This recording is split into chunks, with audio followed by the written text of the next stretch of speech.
Martha, welcome to Intermission Interview. Thank you. Now, this is year one for you, correct? It is. What role or roles do you play in The Sound of Music and the Stephen Foster story? In the Stephen Foster story, I'm Mrs. Carnegie. I also understudy Mrs. McDowell. So, and besides that ensemble, so I get to be in some of the big fun numbers. Absolutely. And what about The Sound of Music? Sound of Music, I'm Sister Berta.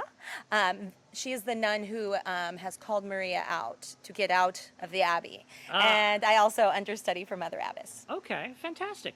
Where are you from? You're not from Bardstown, are you? I am not. I'm a little bit a citizen of the world now. I was born in Iowa. I went to school in Nebraska where I got married, and then my husband joined the military. So we have since then been to Japan, Alabama, and Florida. So all over. And now to Kentucky.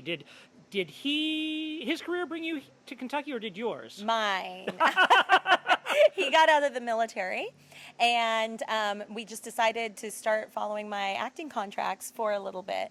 And I knew Clay Smith, and he had highly recommended the family of actors and cast and just the whole team here. And I'm glad I listened to him and came, and it's been a great summer.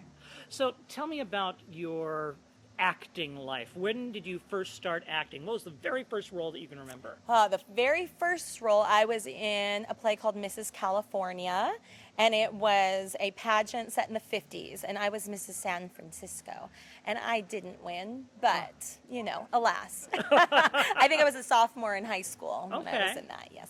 Wonderful. And you went to college for theater or music? For vocal performance, Okay. yes. And I've been giving voice lessons since then, doing some conducting, some music directing. I worked at a chapel on a bass doing music directing. So I've worked in and around musical theater quite a bit.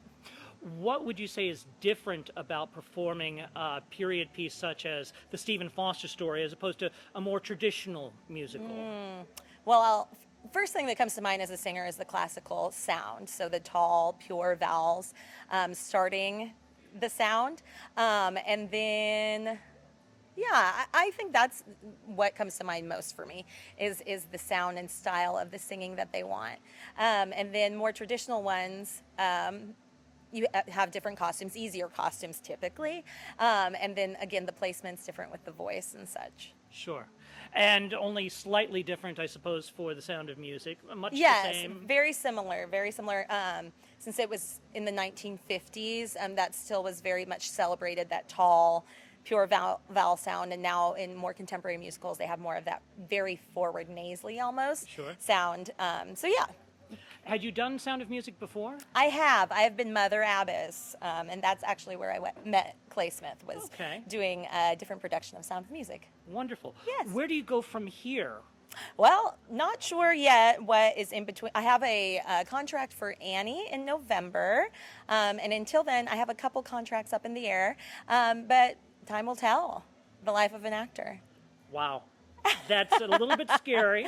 Yes, but fun. absolutely fun. Well, thank you so much for talking to us for an intermission interview. Absolutely. And if you would like to come see the Stephen Foster story or The Sound of Music, you can go to StephenFoster.com. There is one more performance of The Sound of Music, and the Stephen Foster story plays through August the 9th. You can get tickets for that on StephenFoster.com, but we'll hope to see you in Bardstown soon. Bye-bye.